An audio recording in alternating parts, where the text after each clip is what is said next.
verdadeira... Eu achei um negócio bizonho, que é o Ryan Gosling cantando a música do Ken no Oscar com o Slash. A gente viu matérias por aí, a matéria era: quem é Slash? O Casão vai trazer uma raridade ligada ao rock and roll e também vai explicar para todos que estão em dúvida até agora, afinal, quem é Slash? O cara que estava lá ao lado do ator da Barbie no Oscar. Afinal, quem é o Slash? Fala primeiro a gente abriu aqui falando as matérias que eu sou obrigado a ver. Quem é Slash, o guitarrista que tocou com o Ryan Gosling no Oscar 2024? Pois é, a repercussão sobre isso foi tanta que virou até matéria em algumas páginas da internet, o que deixou muitos roqueiros intrigados com essa história do icônico guitarrista do Guns N' Roses ser um completo desconhecido de boa parte dos jovens e adolescentes de hoje em dia. Afinal, o cara toca em uma das maiores bandas do mundo e já tocou até com o Michael Jackson. E olha que com o avanço da tecnologia, essa galera dispõe de algo que nós não tínhamos há décadas atrás: a internet, que veio principalmente para facilitar o acesso à informação. Mas ao invés de ficar aqui dando uma de tiozão boomer que só vive reclamando de como essa nova geração anda preguiçosa e não sabe apreciar coisa boa, eu prefiro dedicar este vídeo a abordar um pouco sobre a carreira deste grande guitarrista e quem sabe assim contribuir de alguma forma para que esses jovenzinhos saibam de uma vez por todas quem é Slash. E é claro que você vai me ajudar nessa missão já deixando aquele like para que o YouTube recomende este vídeo para mais pessoas. Meu nome é Daniel Borges e seja muito bem-vindo ao meu canal. No dia 23 de julho de 1965, em Londres, nascia Saul Hudson, o Slash. Ele também teve um irmão anos mais tarde, e seus pais eram Ola Oliver, que foi uma figurinista famosa nos anos 70 e 80, e Anthony Hudson, que era um pintor que criava artes de capas de discos. Ou seja, o garoto meio que já nasceu com um DNA artístico, e vale ressaltar que sua mãe chegou a trabalhar com nomes como David Bowie, Stevie Wonder, Cher, entre outros. E claro que por conta deste trabalho ela tinha que viajar bastante, e em algumas dessas viagens ela até levava o Slash junto. Sendo assim, o garoto já começou a ter uma vivência ali no meio musical e artístico de uma forma geral. Fora isso, Slash teve uma infância aparentemente normal. Bom, isso até o casamento dos pais começar a entrar em crise, e muito por conta das viagens de sua mãe, até que um episódio lamentável aconteceu em uma dessas viagens em que Slash a acompanhava. Um belo de um dia, ele acabou pegando sua mãe num quarto de hotel com ninguém menos que David Bowie, aprontando você sabe o que, né? E claro que esse episódio deve ter deixado Slash um tanto quanto perturbado. Além do que, após isso, o casamento de seus pais, que já não vinha bem, foi só ladeira abaixo. Seu pai se tornou um alcoólatra e as brigas se tornaram cada vez mais constantes até que eles resolveram se divorciar. Slash, que já estava começando a entrar na fase da adolescência, foi morar com sua mãe e avó. E parece que esse divórcio de seus pais acabou meio que abalando suas estruturas emocionais. Tanto é que ele, que nunca tinha dado maiores problemas para a mãe, de repente começou a se tornar um adolescente problemático, sendo expulso de várias escolas e até mesmo começando a praticar atos delinquentes como pequenos furtos em lojas. Inclusive, um desses furtos tem muito a ver com seu visual no palco, que viria a ser sua marca registrada, e é algo que eu vou falar mais pra frente. No entanto, independente de todos esses BOs, Slash, como todo adolescente, já começou a demonstrar seus primeiros interesses. Um deles foi a paixão por bicicletas BMX. Ele começou a participar de competições e dizem que ele era realmente muito bom, hein? Porém, mais tarde esse hobby foi substituído pela música, que na verdade ele já gostava desde criança. Mas o interesse em tocar guitarra aconteceu somente aos 14 anos, quando ele encontrou uma guitarra abandonada na casa de sua avó que tinha somente uma corda. Então ele pegou essa guitarra, aprendeu a colocar encordoamento e começou a fazer aulas. Ele se apaixonou pelo instrumento, começou a estudar que nem louco e algum tempo depois já estava montando suas primeiras bandas.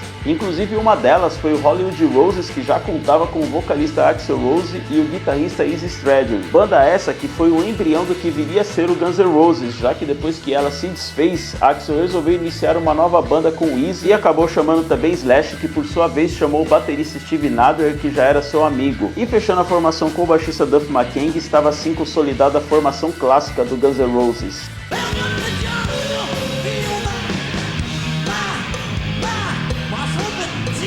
Os caras começaram a compor uma pá de música e posteriormente tocar em algumas casas de Los Angeles. E já foram ganhando alguma repercussão, afinal o hard rock sujo e com letras mais baseadas em experiências pessoais se destacou em relação àquelas bandas mais festeiras do glam hard rock dos anos 80, como o Motley Crue, por exemplo.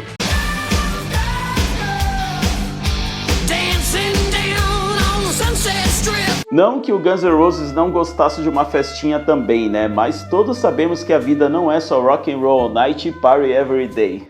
Mas enfim, com o grande destaque que a banda vem obtendo, obviamente que eles já começaram a ser sondados por algumas gravadoras, até que conseguiram assinar com a gigante Geffen Records, que foi responsável pelo lançamento do apoteótico álbum de estreia da banda, Appetite for Destruction, de 87.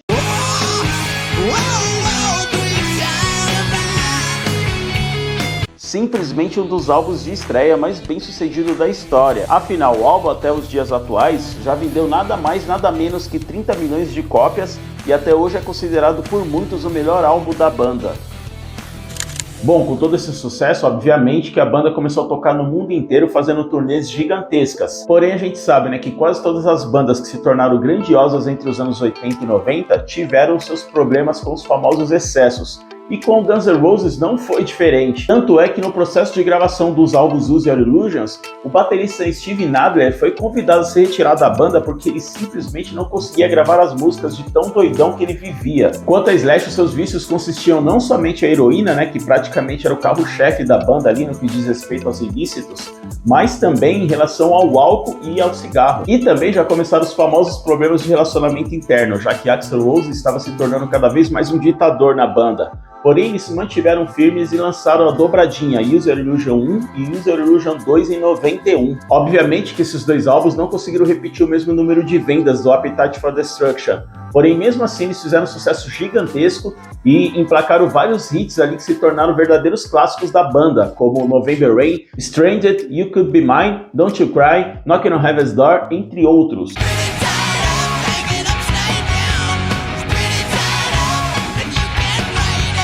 E nessa mesma época, Slash fez participação em duas músicas de Michael Jackson, a Give It To Me, e cara, eu simplesmente adoro essa música.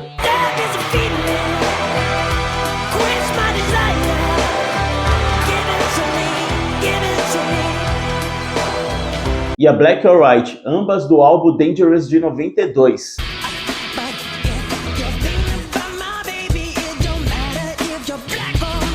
Quanto ao Guns, em divulgação aos álbuns Use Your Illusions, a banda embarcou numa turnê mundial de, acredite você, 2 anos e meio. E se a coisa já não vinha bem devido aos problemas internos, foi aí que tudo começou a degringolar de vez. Além dos excessos com as drogas por parte de todos, Axl Rose começou a se sentir cada vez mais dono da banda e dava pouco espaço para os outros integrantes no que diz respeito a composições e decisões internas. Tanto é que Slash vem a gravar somente mais um álbum com Guns N' Roses, o Spaghetti Incident, que na verdade era um álbum de covers e nem contou com uma turnê de divulgação. Depois disso, o guitarrista foi montar a banda Slash Snake Pit justamente para aproveitar músicas que Axl Rose tinha rejeitado, lançando o álbum 5 O'Clock Somewhere. E olha, vou falar para você, são músicas que se encaixariam perfeitamente no Guns N' Roses.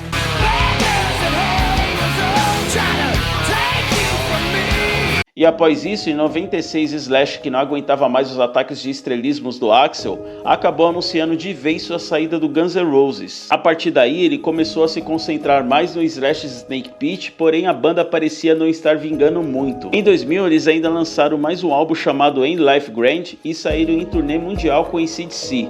Mas o fato é que a banda realmente não obteve o sucesso esperado e acabou encerrando suas atividades em 2002. Neste mesmo ano, Slash participou de um show tributo ao baterista Randy Castillo e acabou tocando com seus ex-companheiros de Guns N' Roses, Matt Sorum e o baixista Duff McKagan. E isso acabou meio que despertando neles o desejo de iniciar uma nova banda. Sendo assim, eles recrutaram mais um guitarrista e depois de um bom tempo tentando achar um vocalista que se encaixasse à proposta da banda, eles acabaram fechando com Scott Weiland, ex-vocalista do Stone Temple Pilots. Estava assim formado então Velvet Revolver e foi uma banda muito bem sucedida na época. Em 2004 eles lançaram seu álbum de estreia chamado Contraband, que ficou no primeiro lugar da parada da Billboard, vendendo mais de 4 milhões de cópias no mundo todo. E ainda ganharam o Grammy de melhor performance de hard rock com o single Slither. Inclusive muitos fãs passaram a gostar mais do Velvet Revolver do que do Guns N' Roses. E já põe aí nos comentários, você chegou a curtir essa banda?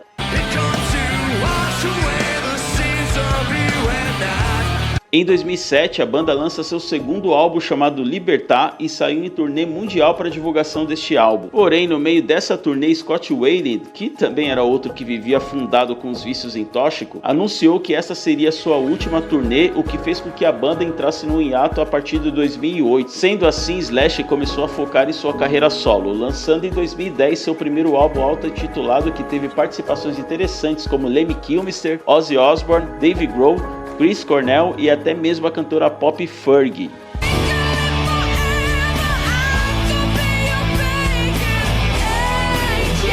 Após isso, Slash firmou uma longa parceria com o vocalista Myles Kennedy, tanto nas gravações quanto nas composições.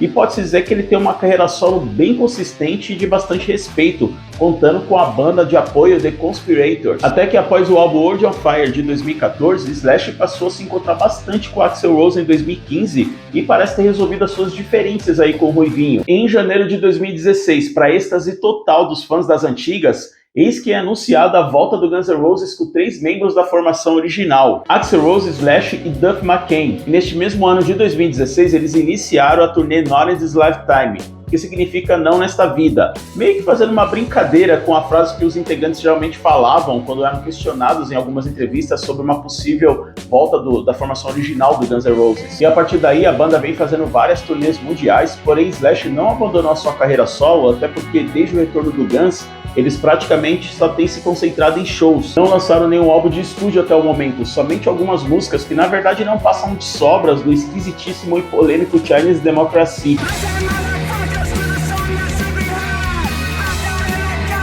E a propósito, já põe aí nos comentários, você por um acaso gosta do Chinese Democracy? Vale ressaltar também que Slash já foi considerado por várias revistas e outros veículos de comunicação como um dos melhores guitarristas do mundo e também teve o seu nome gravado na Calçada da Fama em 2007. E todo mundo sabe que isso é pra poucos, né? Enfim, o músico toca muito, isso é inegável, porém todo mundo sabe que ele não é nem o John Petrucci, nem o Yngwie Malmsteen, mas acima de tudo ele é a prova viva de que não precisa ser um guitarrista mega virtuoso ou extremamente técnico para conseguir fazer história na música. O seu estilo de riffs e solos melodiosos e marcantes, com certeza ele será um daqueles artistas atemporais que ainda será lembrado por várias décadas. Fora que aquele seu visual icônico, né, que nunca mudou mesmo ele tendo passado por várias fases na carreira, é praticamente uma marca registrada do guitarrista. E uma curiosidade é que esse visual foi criado justamente na época em que ele era um delinquentezinho que praticava os seus furtos nas lojas em que entrava. Nessa época ele já estava tocando no Guns N' Roses, porém a banda ainda estava no início, né, e os caras não tinham grana. Foi quando ele entrou em uma loja, viu aquela cartola gigante e achou que seria uma boa ideia para compor o visual. E ele, mão leve que era, né, lógico que surrupiou a cartola e em uma outra loja que ele entrou, ele acabou roubando o cinto, aquele cinto que é enrolado na cartola. E uma dúvida que eu tenho até hoje, será que ele ainda tem essa primeira cartola que ele roubou? Pois, Slash, se você estiver assistindo esse vídeo, fala aí pra gente, cara. Quanto aos vícios, depois de muita batalha aí entre as idas e vindas às clínicas de reabilitação, que se estenderam até a época de Velvet Revolver, em 2006 ele finalmente conseguiu largar as drogas e o álcool. Porém, tantos anos de excesso, né, acabou trazendo consequências para a saúde do guitarrista, levando em consideração também que ele chegou a ter uma overdose brava em meados de 92 que quase fez ele partir dessa para uma melhor. E o resultado de tudo isso foi que com apenas 35 anos, o coração dele já estava tão debilitado que ele teve que fazer uma cirurgia para colocar um mini desfibrilador, sendo que nessa época o médico tinha dado apenas 6 meses de vida, ou seja, é um verdadeiro milagre que o nosso querido Slash ainda esteja vivo até os dias de hoje, vivo e sóbrio, o que é mais importante. Fora isso, hoje ele vive muito bem, tem 2 filhos, já foi casado algumas vezes com lindas mulheres, obviamente, e tem uma fortuna estimada em mais de 470 milhões de dólares. Tá bom pra você? Enfim, este é o Slash que muitos desses jovenzinhos aí da geração Z não conhecem. Sendo assim, já aproveita e compartilha esse vídeo aí para que ele chegue a mais pessoas e quem sabe assim eles aprendem um pouco do que é boa música de verdade, não é mesmo? E obrigado por ter assistido, já estamos chegando a 5 mil inscritos aqui nesse canal, então já aproveita e se inscreve aí para me ajudar a bater essa meta, vai? Eu espero te ver no próximo vídeo, até breve!